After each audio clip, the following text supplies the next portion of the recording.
Hello there, welcome back. This is Gaurav Kabra. एक बार फिर से आप सबका बहुत बहुत स्वागत है हमारे यूट्यूब चैनल पे। आज सीएफए लेवल 1 के एक कॉन्सेप्ट को हम डिस्कस करने जा रहे हैं। ये है from FSA, financial statement analysis. And जो हमारी रीडिंग है एनालाइजिंग इनकम स्टेटमेंट्स, उसमें से एक बहुत ही इंपॉर्टेंट कॉन्सेप्ट है जिसको आज हम डिस्कस करने जा रहे हैं। अगर आप लेवल 1 की प्रिपरेशन कर रहे हैं, डेफिनेटली आप इस कॉन्सेप्ट में आकर के उलझे जरूर होंगे। So I am going to try to explain the entire concept with lots of example so that आपके लिए कभी भी कोई प्रॉब्लम रहे ना। शुरुआत करते हैं, लेट्स गेट स्टार्टेड। सबसे पहले ऑब्वियसली मैं हर एक कॉन्सेप्ट जब भी पढ़ाऊंगा तो उस कॉन्सेप्ट के ऊपर में मैं हमेशा आपको इंडिकेशन दूंगा वो कहाँ से है, क्या है। एंड यहाँ पे ये अपना है from analysing income statement revenue recognition, इस कॉन्सेप्ट का नाम है। रेवेन्यू रिकॉग्निशन का मतलब ये होता है कि what the accounting standards are telling you कि कब आपको अपनी रेवेन्यू रिकॉग्नाइज करनी है। when we say revenue recognise करनी है, इसका मतलब कब आपको अपने बुक्स में सेल्स रिकॉर्ड करनी है। अब जाहिर सी बात है, एक लेमैन को ऐसा लगेगा कि सेल्स रिकॉर्ड करनी है मतलब इसका क्या मतलब हुआ, पैसे आए सेल्स रिकॉर्ड करो। ऐसा होता नहीं है। कई बार ऐसे ट्रांजैक्शंस होते हैं जहां पे आपके पास पैसे आ जाते हैं एडवांस में, लेकिन सेल रिकॉर्ड नहीं करते उसमें। और कई बार ऐसा भी होता है जहां पे आपके पास पैसे नहीं आते लेकिन फिर भी सेल रिकॉर्ड कर देते हैं। सर ऐसे सर्कमस्टांसेस हो सकते हैं? हाँ, एकदम हो सकते हैं। जो पहला मैंने आपको एग्जांपल दिया था वो था payment received from the customer in advance. कुछ केसेस में ऐसा बोल सकते हैं, जैसे मान लीजिए हमारा ही सब्सक्रिप्शन है, हमारा जो सीएफए लेवल 1 का जो सब्सक्रिप्शन है, if you are paying that, you are already paying that in advance, but वो हमारा सब्सक्रिप्शन कुछ महीनों तक आपके पास में रहेगा and you will continue to use our subscription at the same time. आपको उसके साथ जो कंटिन्यूअस सपोर्ट वगैरह मिलेगा वो मिलेगा। तो ऐसे में आपने डे 1 पे जो भी फीस भरी, क्या हम उसको उसी दिन अपनी रेवेन्यू मान ले? हालांकि हम मान लेते हैं बिकॉज उतना रेगुलेटेड स्पेस पे हम काम नहीं करते। बट अगर हम एक रेगुलेटेड स्पेस में काम करते तो इसके ऊपर हमें एक अकाउंटिंग स्टैंडर्ड की जरूरत पड़ती। यानी कि एक अकाउंटिंग स्टैंडर्ड होता जो हमको गाइड करता कि इस पैसे को आप कैसे एलोकेट करोगे। एक लॉजिक ये कहता है कि इस पैसे को over the months of subscription divide कर दो। Now that sounds logical. जैसे कि जितने भी ओटीटी प्लेटफॉर्म्स हैं, अगर वो आपसे एक साल भर का 7 बार में पेमेंट लेते हैं, so they should not be recognizing the revenue on day 1, they should be recognizing the revenue over the period of the entire subscription. Similarly ये सेम चीज अगर मैं हमारे सर्विसेज के लिए भी बोलूं तो लागू हो सकता है। तो उस पर अकाउंटिंग स्टैंडर्ड का क्या कहना है, और ऑब्वियसली सब अपना अपना मन का नहीं कर सकते। एक अकाउंटिंग स्टैंडर्ड्स होने चाहिए इन प्लेस जो कि स्टैंडर्डाइज्ड अकाउंटिंग ट्रीटमेंट बताए। और उन्हीं सब चीज को लेकर के वो स्टैंडर्डाइज अकाउंटिंग ट्रीटमेंट को ही हम लोग रेवेन्यू रिकॉग्निशन के नाम पे बस पढ़ रहे हैं। सो ये रेवेन्यू रिकॉग्निशन के जो रूल्स हैं ये इंश्योर करते हैं कि वर्ल्ड वाइड एटलीस्ट हम ट्राई कर रहे हैं कि सभी लोग रेवेन्यू रिकॉग्निशन के सिमिलर रूल्स फॉलो करें।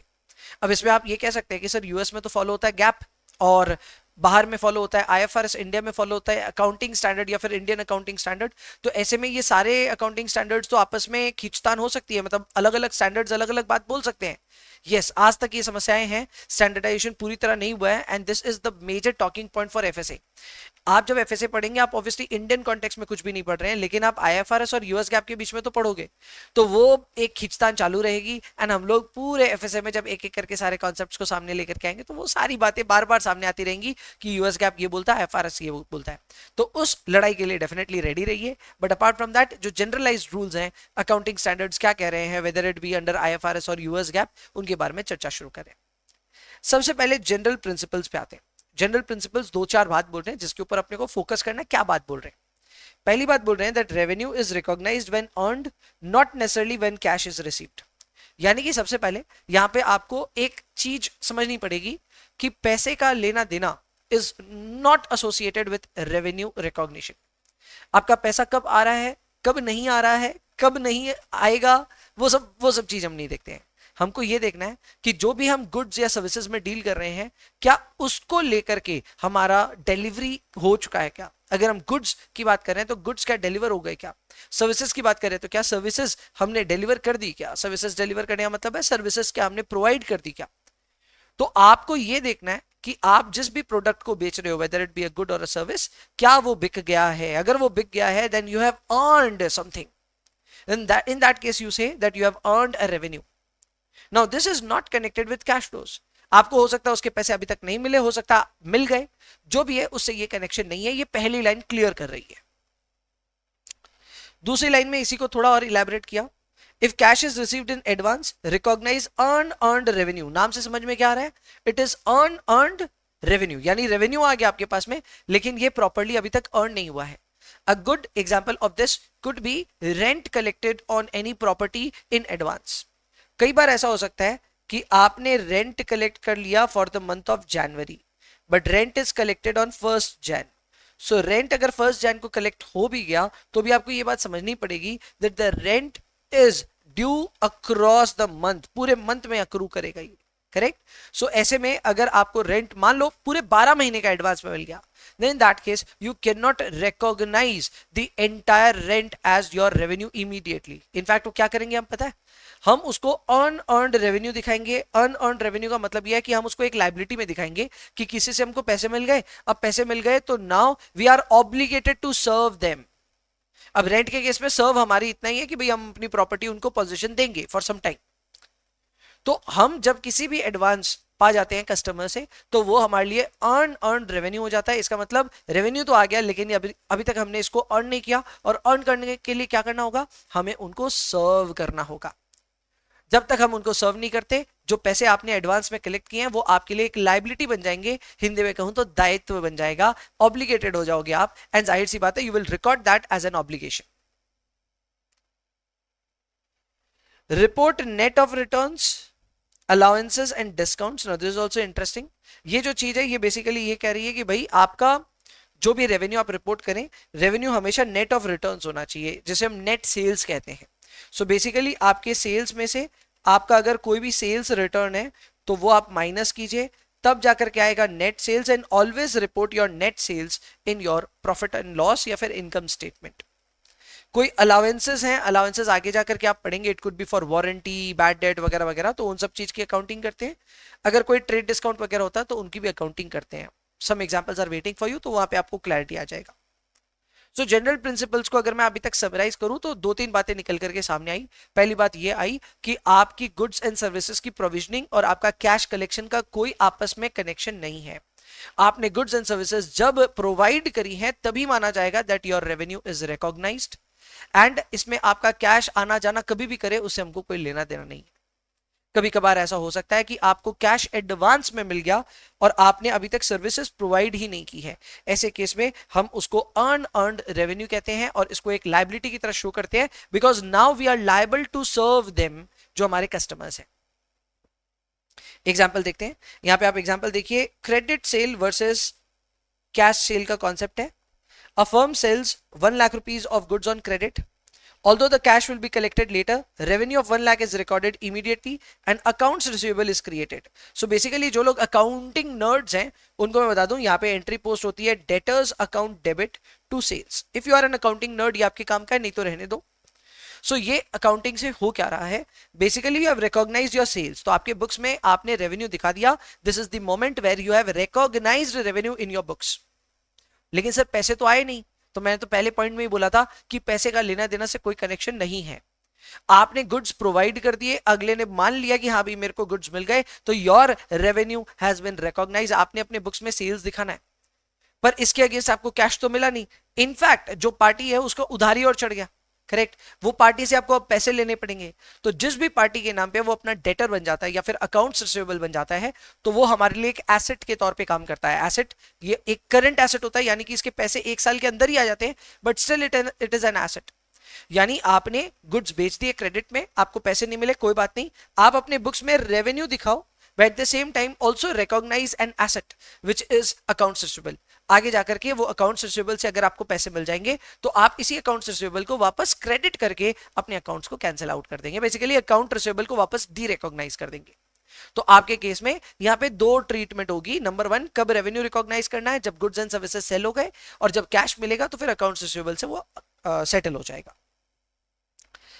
यहाँ पे ये बोला है कि if goods way sold at a 10% trade discount तो रेवेन्यू रिपोर्ट 90,000 होना चाहिए. ये ऊपर वाले पॉइंट को मेंशन करता है कि जब भी आप कैलकुलेशन करें net of returns, net of allowance and net of discounts करें, तो यहाँ पे अगर आपकी सेल है 1 लाख की और ट्रेड डिस्काउंट है 10%, तो you never report it as sale of 1 lakh and then trade discount of another 10,000. आप ट्रेड डिस्काउंट को खर्चा नहीं दिखाते. Trade discount is a discount that has to be deducted while calculating revenue. तो ऐसे में आप नेट ऑफ ट्रेड डिस्काउंट ही अपना सेल रिपोर्ट करते हैं, which is to be recorded as 90,000 rupees. So that is the general principle of how revenue is being recognized. यहां तक जितने भी चीजें सीखे एक बार वापस रिकलेक्ट कर लेते हैं। पहला पॉइंट हमको ये कहता है कि आपका गुड्स एंड सर्विसेज को प्रोवाइड करना और उसके बदले कैश आना, ये दो अलग अलग इवेंट्स हैं। कैश का आना रेवेन्यू रिकॉग्निशन से कनेक्टेड नहीं है। ऐसी सिचुएशन हो सकती है जहां पे अपने गुड्स को आपने क्रेडिट में बेचा, तो उस केस में आपने सेल कर दिया तो रिकॉग्नाइज तो आप कर देंगे, रेवेन्यू रिकॉग्नाइज हो जाएगा, बट पैसे आए नहीं तो आप अकाउंट्स रिसीवेबल को अपना एसेट मान लेते हैं, यानी अब पैसे इससे लेने हैं। जब लेने हैं तो वो हमारा एसेट बन गया। वहीं पे ऐसा भी हो सकता है कि कस्टमर ने जल्दी पैसे दे दिए, आपने उसको अभी तक गुड्स एंड सर्विसेज प्रोवाइड नहीं किए हैं, ऐसे में कस्टमर से पहले पैसे पा करके आप ऑब्लिगेटेड है उनको सर्व करने के लिए, तो वो आपकी लायबिलिटी बन जाते हैं। ये दो अलग अलग एग्जांपल्स है, ध्यान रखिएगा।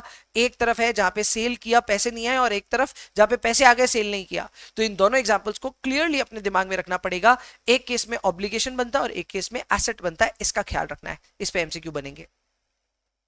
आगे 5 स्टेप मॉडल पे बात करते हैं। 5 स्टेप मॉडल जो है ये कॉमन है, ये आपके ASC अकाउंटिंग स्टैंडर्ड में भी ये कवर्ड है एंड IFRS 15 में भी कवर्ड है, करेक्ट। तो यहां पे अगर आप देखेंगे तो यहां पे 5 स्टेप्स में बात की गई है कि जब भी आप रेवेन्यू रिकॉग्नाइज करें तो रेवेन्यू रिकॉग्निशन में 5 चीजों पे गौर कीजिए। नंबर 1, आप सबसे पहले ये चेक कीजिए कि आपका क्या कॉन्ट्रैक्ट हुआ था। जाहिर सी बात है, आप किसी को भी कोई गुड्स एंड सर्विसेज दे रहे हैं तो कोई कॉन्ट्रैक्ट बना होगा। We are thinking of a bigger transaction here. तो कोई कॉन्ट्रैक्ट बना होगा, उस कॉन्ट्रैक्ट में क्लियरली मेंशन किया हुआ रहेगा कि किसको बेचना है, कितना गुड्स बेचना है, क्या दाम पे बेचना है, सब कुछ वो में सब मेंशन रहेगा। So first identify the contract. Number 2, identify your performance obligation. आपको क्या क्या उसमें करने को बोला गया है उसको आइडेंटिफाई कीजिए। जैसे एग्जाम्पल के तौर पे अगर मैं आपको अपना सर्विसेज दे रहा हूं, आप CFA लेवल 1 का मेरा कोर्स एनरोल कर रहे हो, तो हम भी आपने प्रोडक्ट के डिस्क्रिप्शन में लिखते हैं कि हम आपको क्या क्या देंगे।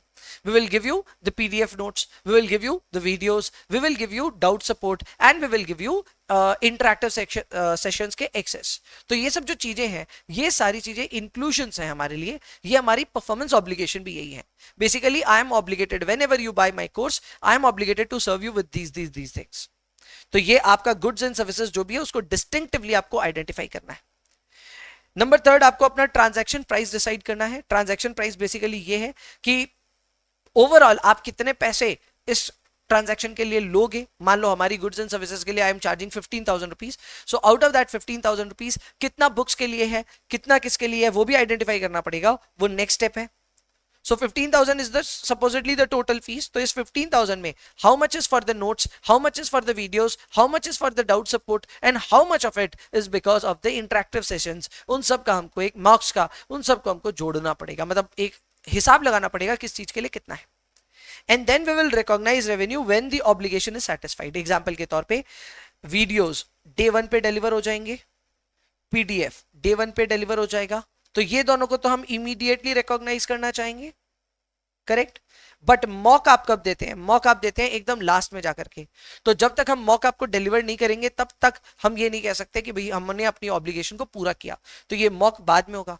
डाउट सपोर्ट कंटिन्यूअस बेसिस पे होता है, यानी कि आप जब तक ये सब्सक्रिप्शन लेके बैठे हो आपको डाउट सपोर्ट मिल रहा है, तो जाहिर सी बात है वो भी ओवर अ पीरियड रिकॉग्नाइज होना चाहिए। तो इनसे सबके रूल्स हैं, हर एक चीज के रूल्स हैं, हमको उन्हीं सब चीजों को डिकोड करना है धीरे धीरे करके। So that is what we will try to do. हम लोग यहाँ पे अपने परफॉर्मेंस क्या क्या ऑब्लिगेशन है उसके हिस्से तोड़ेंगे, फिर ट्रांजैक्शन प्राइस को भी एलोकेट करेंगे कि कौन से हिस्से का कितना प्राइस बनता है। इसके कुछ एग्जाम्पल्स हैं। मल्टीपल ऑब्लिगेशन में मान लो एक कंपनी है जो कि आपको टोटल 50,000 में एक लैपटॉप बेच रही है। उस लैपटॉप पे आपको 40,000 का लैपटॉप है, कंपनी ने आइडेंटिफाई कर लिया है, उनके हिसाब से लैपटॉप का प्राइस है 40,000 एंड आपको 1 ईयर का जो वारंटी दे रही है कंपनी वो है 10,000 रुपीज। ठीक है। सो कंपनी आपसे 50,000 जो ले रही है उसका ब्रेकअप कंपनी के पास में है, उनके हिसाब से लैपटॉप का वर्थ 40,000 है और आपको 1 साल का जो वारंटी है उसका 10,000 हम दे रहे हैं। तो ये रिकॉग्नाइज कैसे करेगी इसको? तो इसको रिकॉग्नाइज करते वक्त ये दोनों को अलग अलग रिकॉग्नाइज करेगी। 40,000 तो लैपटॉप बेचते ही रिकॉग्नाइज हो जाएगा, so it will be revenue recognise immediately. And जो बाद बाकी वारंटी का पैसा है उसको रिकॉग्नाइज किया जाएगा over the next 12 periods. So example के तौर पे ये 10,000 रुपीज है, सो 10,000 रुपीज डिवाइडेड बाई 12 मेरे ख्याल से 833 रुपीज कुछ आएगा। That will be recognise every month for the next 12 months. इसका फर्क ऑब्वियसली आता है आपके बुक्स में कितना सेल रिपोर्ट होगा, क्या होगा, उसके ऊपर इसका पूरा इंपैक्ट आ जाता है। एंड जाहिर सी बात है ये एक तरीका है कि किस तरह आप अपने रेवेन्यू को रिकॉग्नाइज करोगे। तो थोड़ा और खुल करके हम इसको समझ पाए हैं थ्रू दिस एग्जांपल। आगे बढ़ते हैं। परफॉर्मेंस ऑब्लिगेशंस, हम इसके ऊपर एक बार चर्चा कर चुके हैं। मैंने आपको ऑलरेडी बता दिया है कि जब मैं भी आपको सर्विस दे रहा हूं तो it is coupled with service, notes, doubt support and many more things. So all of this come as a package definitely, लेकिन ये सारे के सारे हमारे परफॉर्मेंस ऑब्लिगेशंस हैं। तो यहाँ पे इसको ऐसे ही समझाया गया है कि भाई कस्टमर को हम किसी भी चीज को डिस्टिंक्ट गुड या सर्विस मानेंगे अगर वो उससे सेपरेटली बेनिफिट कर सकता है। फॉर एग्जाम्पल, मैं अपने सब्सक्रिप्शन में आपको वीडियोस दे रहा हूं, करेक्ट? क्या ये सिर्फ वीडियोस में अलग से सेल करूं या आपके पास इसका एक्सेस हो, ओनली वीडियोस नथिंग एल्स, तो क्या आपके लिए ये बेनिफिशियल होगा? द आंसर इज यस, एकदम बेनिफिशियल होगा। ओके, हमारे नोट्स हैं सर, नोट्स का क्या? नोट्स भी क्या बेनिफिशियल होगा? यस, नोट्स भी सेपरेटली बेनिफिशियल होगा। इसके लिए जरूरी नहीं है कि आपके पास मेरा वीडियोस हो, अगर आपके पास मेरा नोट्स भी है तो वो आपकी फायदा तो आपको करेगा ही करेगा। हमारे मॉक है, तो मॉक भी क्या फायदा करेगा? एकदम करेगा। तो आपको सबसे पहले ये समझना पड़ेगा कि कोई भी एक सेपरेट आइटम के बारे में जब आप बात करो कि ये मेरा परफॉर्मेंस ऑब्लिगेशन है, तो उसका फर्स्ट क्राइटेरिया मीट होना चाहिए कि क्या ये कस्टमर को सेपरेटली बेनिफिट करेगा कि नहीं करेगा, और ये बाकी चीजों से अलग किया जा सकता है कि नहीं किया जा सकता।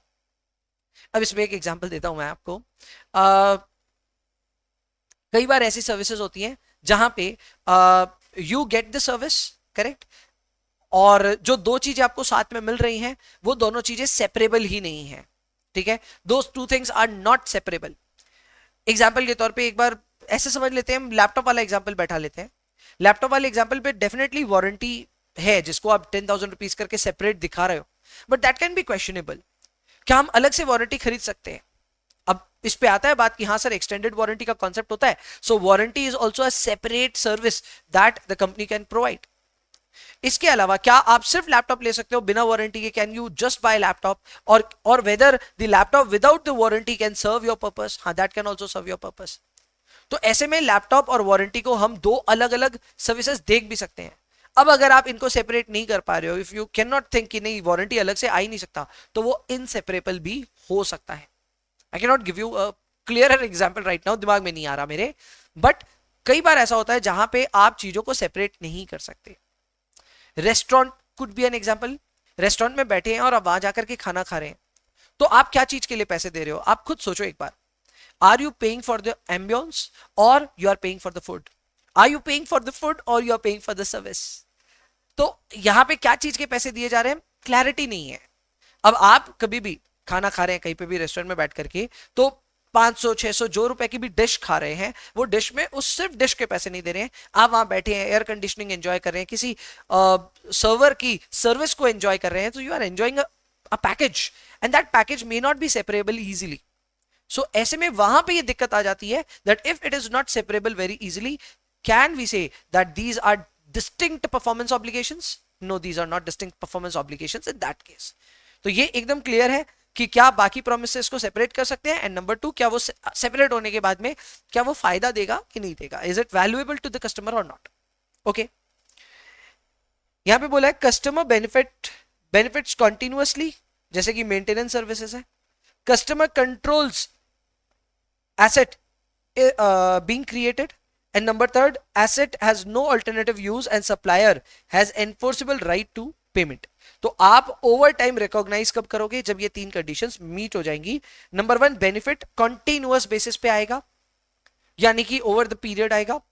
नंबर 2, कस्टमर के पास में उस एसेट का कंट्रोल भी है। And number 3, there is no alternative use and supplier has enforceable right to payment, यानी कि और कोई उसका अल्टरनेटिव यूज भी नहीं है, एंड सप्लायर जो है उसके पास में राइट टू पेमेंट है, यानी वो एनफोर्स करा सकता है पेमेंट। अगर ये सारी चीजें, बेसिकली कलेक्टिबिलिटी होनी चाहिए। अगर पैसा कलेक्ट ही नहीं करा सकते तो रेवेन्यू क्या बात का रिकॉर्ड कर रहे हो? तो ये सारी चीजें अगर हो रही हैं तो आप रिकॉग्निशन कर सकते हैं over the time. Example maintenance contract का है। अगर 2 साल का किसी इक्विपमेंट का मेंटेनेंस का के नाम पे हम लोग 2,40,000 रुपीज चार्ज करें, तो उसको आराम से हम 2 साल में स्प्लिट कर सकते हैं as 1,20,000 rupees each over 2 periods. तो इसको एक बार में रिकॉग्नाइज नहीं करेंगे, इसको 2 अलग अलग सालों में रिकॉग्नाइज किया जाएगा। Next we are going to talk about long term contracts. इसी तरह ना केस टू केस बेस पे नई नई बातें हम लोग सीखते रहेंगे। जैसे अभी हमने जो सीखा वो था कुछ हद तक ऐसे केसेस जहां पे performance obligations were multiple within the same transaction. एक ही ट्रांजैक्शन के अंदर काफी सारी चीजें आपको प्रॉमिस की जा रही थी, तो कैसे किसको वैल्यू करें, कब रिकॉग्नाइज करें, उसका एक आइडिया लगा आपको। इसी तरह हम एक एक करके सारे ट्रांजैक्शंस कवर कर रहे हैं। Next we are covering up long term contracts. Long term contracts में ये बोला है कि आपको कंप्लीशन कैसे कैसे हो रहा है उसके हिसाब से रेवेन्यू रिकॉग्नाइज करना चाहिए। अब कंप्लीशन का पता कैसे चलता है, तो उसके लिए हम कैलकुलेट करते हैं degree of completion. So degree of completion क्या होता है, जहां पे आप जो भी अपना कॉस्ट टिल डेट लगा है उसको रखते हैं न्यूमरेटर में एंड टोटल एस्टिमेटेड कॉस्ट को रखते हैं डिनोमिनेटर में। तो इससे क्या होता है ना, आपको एक अंदाजा लग जाता है कि आपका कितना परसेंट कॉस्ट कंप्लीट हुआ है। फॉर एग्जांपल आपके कॉस्ट में लगने वाला था 500 करोड़, अभी तक 350 करोड़ लग चुका है खर्चा। तो इससे हम ये एक आइडेंटिफिकेशन कर सकते हैं कि हमारा कॉन्ट्रैक्ट 70% कंप्लीट हो चुका है। क्लियर? तो ये डिग्री ऑफ कंप्लीशन पता करने का ये है इनपुट मेथड, जिसके बारे में हम ऑलरेडी बात कर चुके हैं। दूसरा और एक मेथड होता है आउटपुट मेथड, जहां पे माइलस्टोन्स के हिसाब से भी आप असेसमेंट कर सकते हैं कि ये हो गया तो इतना परसेंट रेवेन्यू रिकॉग्नाइज करेंगे, ये हुआ तो इतना होगा। इसमें घरों का एग्जांपल बढ़िया बैठेगा। जो घर होते हैं कंस्ट्रक्शन वाले, उसमें माइलस्टोन्स के बेसिस पे ही रेवेन्यू रिकॉग्नाइज होता है। तो वहां पे क्या होता है, अगर आपके घर के 4 तल्ले बन गए तो इतने पैसे, तल्ले अब कई लोग तल्ले बोलेंगे, तल्ले क्या होता है, फ्लोर्स। अगर आपके 4 फ्लोर्स बन गए तो उसके बाद इतना परसेंट आपसे कंपनी पैसे लेगी। 10 फ्लोर्स बन गए तो इतने पैसे लेगी। तो अकॉर्डिंगली कंपनी के माइलस्टोन सेट है, अकॉर्डिंगली ही कंपनी अपना रेवेन्यू भी रिकॉग्नाइज करती है। तो माइलस्टोन के बेसिस पे भी हो सकता है and it can also be link to your cost income. यहां पे एक अच्छा एग्जांपल दिया है, एक वेयरहाउस कंस्ट्रक्शन हो रहा है जिसका कॉन्ट्रैक्ट प्राइस है 10 मिलियन का एंड एस्टिमेटेड कॉस्ट है 8 मिलियन का। ठीक है, यानी कि अपना यहाँ पे टोटल खर्चा लगने वाला है 8 मिलियन का और हम एज कॉन्ट्रैक्टर चार्ज कर रहे हैं फ्रॉम द क्लाइंट 10 मिलियन। तो 8 मिलियन हम खर्चा करेंगे एंड 10 मिलियन हमको चार्ज बेसिकली मिल रहा है उसके लिए। अब ऐसे में आपने ईयर 1 में देखा कि आपने 4 मिलियन ऑलरेडी स्पेंड कर दिया है। सो यू हैव स्पेंड 4 मिलियन। तो आपने कॉन्ट्रैक्ट कितना परसेंट कंप्लीट किया, कैसे पता चलेगा? तो बहुत सिंपल है, इस कॉन्ट्रैक्ट में आप एस्टिमेटेड कॉस्ट था आपका 8 मिलियन, आपने अभी तक खर्च कर दिया 4 million. So you have completed 50% of the contract. Since your contract is 50% complete of the total revenue, you will recognise 50% as your revenue. तो 10 मिलियन का 50% यानी कि 5 million you will recognise as your revenue in year 1। इसी तरह year 2 में आपने और 2 million का खर्चा कर दिया। So now your cumulative cost has reached 6 million till date. तो अब आपका फिगर हो गया 6 मिलियन डिवाइडेड बाई 8 मिलियन, यानी आपकी डिग्री ऑफ कंप्लीशन 75% पे पहुंच गई है। पहले 50 थी लास्ट ईयर तक, अब हो गई है 75% तक। So your degree of completion has gone to 75%। याद रखिए आप पहले ही रेवेन्यू रिकॉग्नाइज कर चुके हैं 50% का, तो जो डिफरेंशियल 25% की रेवेन्यू है वो आप सेकेंड ईयर में रिकॉग्नाइज करोगे। तो यहां पे आप देख सकते हैं परसेंटेज कंप्लीशन है 75%। 75% के हिसाब से 7.5 मिलियन आपको रिकॉग्नाइज कर लेना चाहिए। इसमें से 5 मिलियन आपने लास्ट ईयर रिकॉग्नाइज कर लिया था, तो आप रिमाइंडर 2.5 मिलियन इस साल रिकॉग्नाइज करेंगे। तो बहुत ही सिंपल सा एक एग्जांपल था। ऑब्वियसली इसको कनेक्ट करना पड़ेगा। If you have not concentrated you should go back and watch this again, but this was very simple. आपका कॉस्ट और आपका जो एस्टिमेटेड कॉस्ट है उससे पता चलता है आपका डिग्री ऑफ कंप्लीशन क्या है। एंड डिग्री ऑफ कंप्लीशन को जब भी आप मल्टीप्लाई कर दे with your total transaction price, then that case you will get to know what is the amount of revenue that you should recognize. Special situations में आता है प्रिंसिपल वर्सेस एजेंट। ये गजब की लड़ाई है।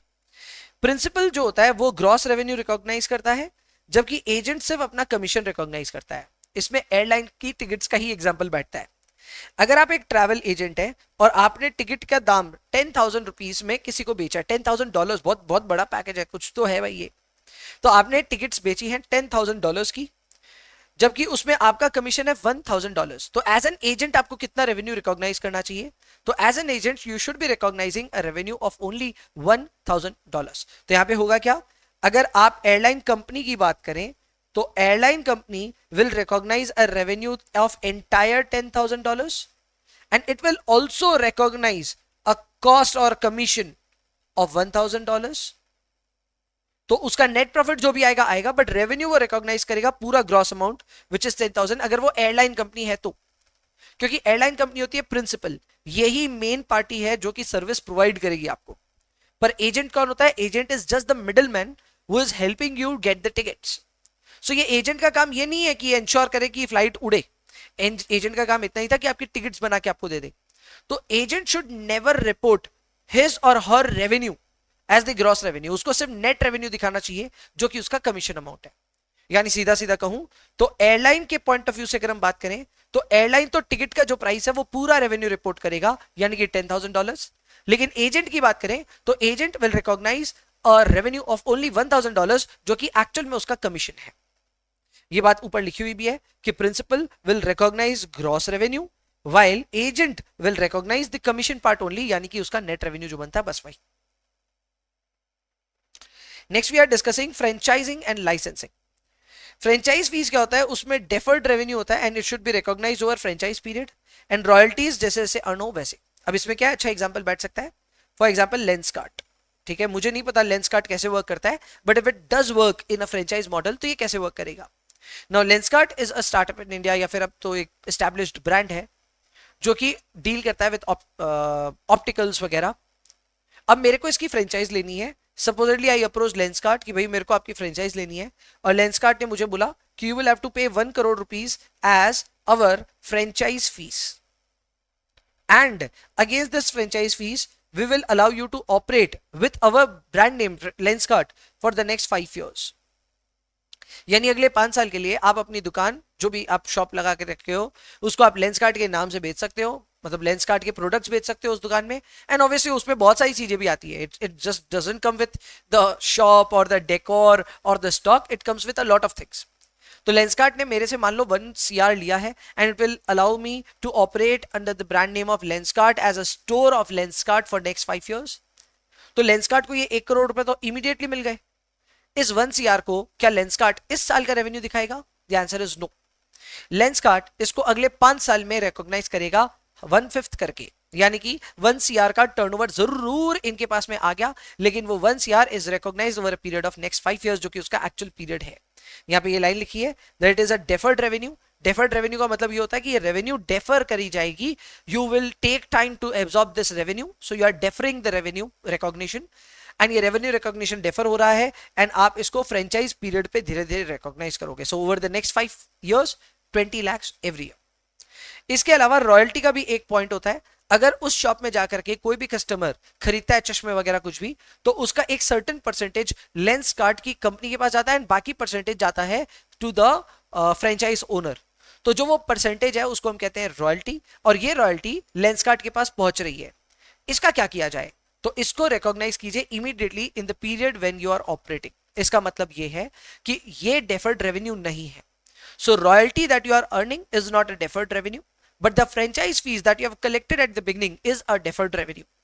तो franchise fee को बांटना है over the period of franchise, and royalty जैसे ही आए वैसे ही आप उसको रिकॉग्नाइज कर सकते हो। लॉजिकल बातें हैं ये सारी, इसमें कुछ भी ऐसा हाई फाई नहीं।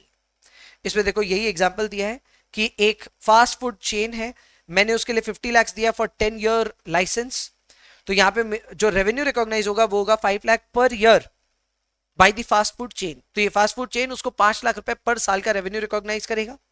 इसके अलावा 2% सेल्स पे रॉयल्टी भी इनको मिलेगी। अब सेल्स हो रही है मान लो 1 करोड़ इन फर्स्ट ईयर, तो फर्स्ट ईयर में 2 लाख रुपीस का रेवेन्यू रिपोर्ट करेगा हमारा फास्ट फूड का चेन। इसके अलावा रॉयल्टी रेवेन्यू हो गई 2 लाख रुपीस, बस वही बात है। Clear? Next we are jumping over to next case which is software and licenses. License is sold as is, तो इसको रिकॉग्नाइज करते हैं अपफ्रंट। इसका मतलब क्या है, अगर मान लो आप कोई लाइसेंस दे रहे हो, आप कोई सॉफ्टवेयर बेच रहे हो, तो जैसे ही वो सॉफ्टवेयर अगले के पास में गया, आप मान लेते हैं कि उसका रिकॉग्निशन हो चुका है। अब ये क्या होता है, इसमें आते हैं लाइफ टाइम कॉन्ट्रैक्ट्स या लाइफ टाइम सब्सक्रिप्शंस। कई ऐसे एप्स हैं, एडिटिंग एप्स हैं, या फिर कई ऐसे और भी एप्स हैं जिनका आपको लाइफ टाइम एक्सेस मिलता है। Good example of this could be Microsoft के पैकेजेस, ऑफिस पैकेज, या फिर माइक्रोसॉफ्ट का ओवरऑल लाइसेंस, विंडोज लाइसेंस। ये Windows license life time licenses होते हैं। तो लाइफ टाइम लाइसेंसेस जैसे ही आपको बिके, आप उसको रिकॉग्नाइज कर सकते हैं। क्या यहाँ पे लिखा है, yes you can recognise upfront, but if that license comes with updates then what, then you will recognise it over time. अब यहाँ पे विंडोज वाला एग्जांपल फ्लिप हो गया। विंडोज सिर्फ ये नहीं करता है कि आपको लाइसेंस दे दिया और उसके बाद बोलता है no more updates from our end, ना, विंडोज ये बोलता है कि लाइफ टाइम जितने भी अपडेट्स आएंगे वो अपडेट्स भी आपको मिलेंगे। तो ऐसे में Windows will have to take I would say estimate of what a life is estimated to। For example life उनके अकॉर्डिंग कोई भी डिवाइस की 10 years है, तो वो लोग उस रेवेन्यू को ओवर 10 years धीरे धीरे रिकॉग्नाइज करेंगे। बट वहीं पे अगर ये सिर्फ सब्सक्रिप्शन मोड होता, यहाँ पे आपने जस्ट सॉफ्टवेयर खरीद लिया, वो सॉफ्टवेयर का कोई भी अपडेट नहीं मिलेगा आपको, तो उस केस में सॉफ्टवेयर बिकते ही आपका सारा का सारा जो भी रेवेन्यू है आप रिकॉग्नाइज करोगे इमीडिएटली। एग्जाम्पल है एक परपेचुअल लाइसेंस, जो मैं लाइफ टाइम लाइसेंस की बात करता हूं वही है, 5 लाख रुपीज का सोल्ड एज इज, तो इसको तो रेवेन्यू रिकॉग्नाइज करते हैं इमीडिएटली। लेकिन अगर एक क्लाउड सब्सक्रिप्शन है जो कि 60,000 रुपीज पर ईयर ले रहे हैं, तो उसको हर साल वैसे ही रिकॉग्नाइज करेगा, 60,000 रुपीज पर ईयर और 5,000 रुपीज पर मंथ, जैसा भी होगा वो वैसे रिकॉग्नाइज किया जाएगा। Clearly you can make this out कि ओटीटी जो सब्सक्रिप्शन हैं वो सारे के सारे क्लाउड सब्सक्रिप्शन ही होते हैं, तो इनको रिकॉग्नाइज किया जाता है मंथली बेसिस पे, ना कि वन टाइम बेसिस पे। इसके अलावा फाइनल टॉपिक जो हमारा आता है वो है bill and hold. Now bill and hold में ये बोला है कि revenue recognise before delivery only if, यानी इधर क्या होता है, आपने बिल बना दिया लेकिन आपके क्लाइंट ने रिक्वेस्ट किया है कि hold hold the package, don't send it to us. कई बार ऐसा होता है कि उन्होंने खरीद तो लिया लेकिन बोला अभी मत भेजिएगा, तो यहां पे आपको कुछ कंडीशंस मीट करनी है रेवेन्यू को हाथों हाथ रिकॉग्नाइज करने के लिए। अब आप समझिएगा, ये जो रेवेन्यू रिकॉग्निशन है, revenue recognition is in some sense associated with the possession of the goods and services that has been transferred to the client। अगर आप कोई फॉर एग्जाम्पल मैं ये कैलकुलेटर बेचता हूं, तो कैलकुलेटर आपके हाथ में आएगा तभी तो मैं मानूंगा कि हाँ ये बिक गया, मेरी दुकान पे पड़ा है तो मैं कैसे मान लूं ये बिक गया। तो उसमें भी बिल एंड होल्ड वाले ट्रांजेक्शन एक्सेप्शन है। यहां पे बोला है कि अगर कस्टमर ने गुड्स आइडेंटिफाई कर लिए थे और गुड्स कंप्लीटेड कैटेगरी है, यानी कि गुड्स अलग से हम आइडेंटिफाई कर पा रहे हैं कि ये उस कस्टमर का गुड्स है, एंड दूसरा वो कंप्लीटेड है, तो उस केस में वी कैन डेफिनेटली थिंक कि हाँ भाई ये बिल एंड होल्ड में जा सकता है। नंबर 2, कस्टमर ने बिल एंड होल्ड का रिक्वेस्ट किया होगा, यानी कस्टमर ने बोला होगा कि अभी प्लीज मत भेजिएगा। इसके अलावा उसका कोई ऑल्टरनेटिव यूज भी पॉसिबल नहीं है, एंड कस्टमर का कंट्रोल है इसके ऊपर, ये गुड्स का क्या होगा वो कस्टमर डिसाइड करेगा। तो ऐसे में ये सारे अगर पॉइंट्स मैच हो जाते हैं तो पोजीशन के पहले भी आप अपने रेवेन्यू को रिकॉग्नाइज कर सकते हैं। यहां पे इसका एग्जांपल दिया है हमने कि कस्टमर ने ऑर्डर किया 10 लाख रुपीस का फर्नीचर, एडवांस में पैसे दे दिए, लेकिन डिलीवरी मांगा 3 महीने बाद। उसका घर वर रेडी हो रहा होगा, तो 3 महीने बाद जब घर रेडी होगा तब वो बोल रहा है हमको डिलीवर करो सारा फर्नीचर।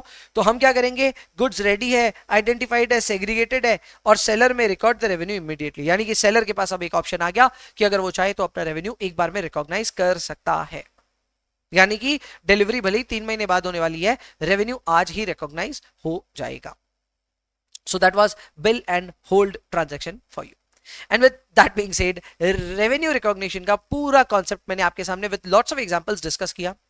आई होप आपको ये पूरा कॉन्सेप्ट जो है क्लास ये अच्छा लगा। अगर आप इस तरह के और भी कॉन्सेप्ट क्लासेस देखना चाहते हैं तो please write down in the comment. आप जितने सजेशंस देंगे कि सर ये वाले टॉपिक कवर करो, ये वाले टॉपिक कवर करो, मैं डेफिनेटली कवर करूंगा।